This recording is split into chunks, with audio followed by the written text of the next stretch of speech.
Hey there, Adam here, just coming at you with a quick little haul video. I have a lot of great friends there in the retro collecting community, many of which I do trades with from time to time, and sometimes they just surprise me. Like my buddy Steven Sapellis, a very cool friend. We podcasted together for quite a while, and he is somebody who knows my love of VHS and other 80s and 90s ephemera. He just all out of the blue sent me a box filled with some surprises, so I wanted to kind of share the enthusiasm and just give my thanks, Steven. Appreciate you thinking of me. The first thing here in opening the box that caught my eye, I couldn't believe it. An issue of Newsweek from April 1987 with, yes, Max Headroom on the cover, okay? This is an amazing piece of history when he was just in the zeitgeist, right? Had a TV show, was doing commercials. I mean, it was just an amazing icon of the 80s. I actually have a vintage Max Headroom costume. Yeah, a Halloween costume from back in the day. But it's just flipping through this stuff and seeing the ads, just seeing like these old ads for even just magazines like Rolling Stone and whatever else. Like it really will take you back to just a wild time and just totally different. So that just really got my attention right off the bat. So Steven, very cool. He's given me some old Newsweeks in the past as well. Also in the mix here though was just a stack of Alf trading cards. Okay, I do on the Retro Network the Wax Pack Flashback series. I joined that for season 2 this year, where I'm hoping to get vintage trading cards packs, and I haven't done Alf cards yet, but just the fact that I could have these, no stick of gum, I'm okay with that. Just read, get the humor that's involved in here. I mean, this stuff is just it's such like I mean, even just checking out the family, right? That group of actors that were around a puppet for all those years on TV. He's like, oh, what a shame, nothing left to eat except the pillow, huh? Yeah, these word balloon things. But anyway, that was very cool. I'm gonna have a fun time going through those and just enjoying them. But of course, VHS, you see it behind me here. That's my main collection that I'm always focusing on, looking to add some new and unique items. So Steven gave me quite a variety of things here. The first one here, Internal Affairs, a Richard Gere, Andy Garcia film. I will say, way back when I used to work at Disneyland, and I saw Andy Garcia at one of the Disney restaurants back in the day while I was working there. So, Internal Affairs, I don't know what it's about, but it says trust him. He's a cop. Something tells me that cop is not to be trusted. So, that was cool. This next one, a familiar face.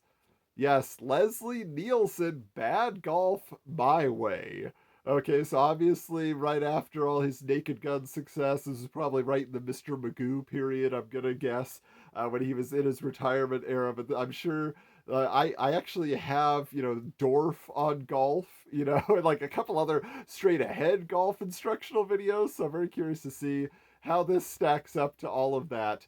The interesting thing too, Leslie Nielsen, I used to live in Arizona, and he, as I understood it, was living in Sun City, Arizona, which is a very famous retirement community where you have to be like 55 and older to actually live within the city limits. I literally lived next door for a long time. I think he had passed away by the time I was living that close, but I was just thought that was interesting because I think he was based there for quite a while in his later years. Here's one, Highline. I don't know about this movie, but I know about this actress, Rachel Lee Cook. No, not from She's All That. I'm aware of it. But I love Josie and the Pussycats. And of course, she is Josie in that film. So I don't know if this was like an indie film. It looks kind of like artsy. I don't know what it's about. Beautifully photographed and performed. Judkins has a superb grasp of the grammar of cinema.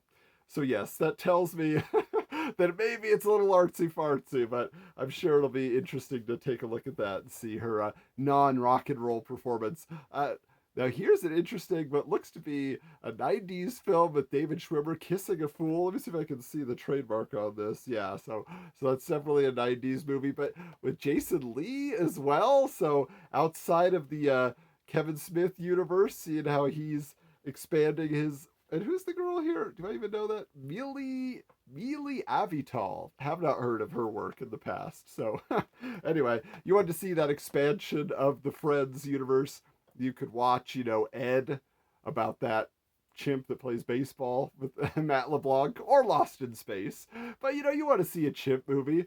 Plenty. It feels like Matthew Perry did quite a few of those romantic comedy, what Fools Rush In and stuff.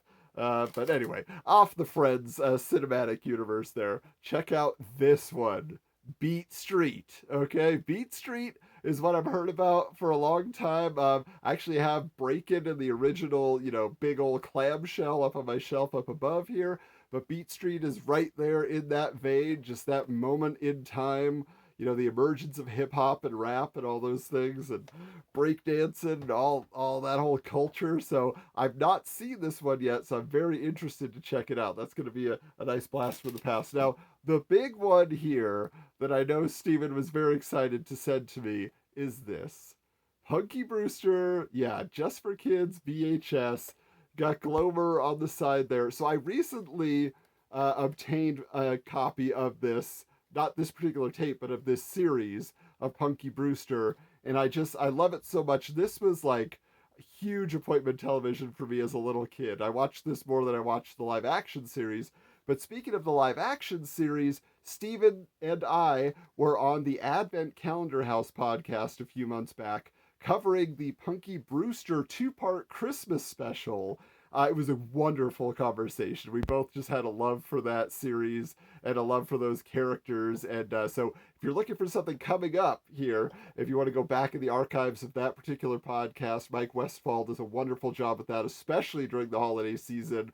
There's going to be so much for you to enjoy. So just a little plug there, but I just couldn't be happier to have another one of the Punky Brewster animated series. I mean, it's 75 minutes. Oh, so we got a lot of episodes on here. And just Glover cracks me up as a character, as a creation, to take the series in that direction in animated form. It was so 80s, okay? So there we are. There is my haul for my buddy Steven. Thank you so much again, man. I just warms my heart that you were thinking of me and decided to send those things out.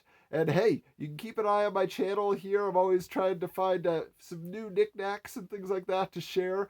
But you can also find me if you want to see some old 90s comics. Find my Wizards Podcast YouTube channel, where we basically, a lot of times people are sending me big stacks of comic books as well, but I'm also seeking out old issues of Wizard Magazine and things associated with that comic book publication, as well as if you want to check out on a monthly basis, I do the Thrift Store Horde on the Retro Network. You can go to TRN TV, the Retro Network, on YouTube, and I get together with my buddies Jason and Kevin, and we share like our latest finds from the thrift stores.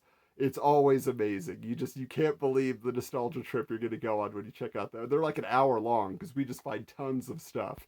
So anyway, just a little plug for where else you can find some of those items to send you in a blast to the past. But until next time, check you later.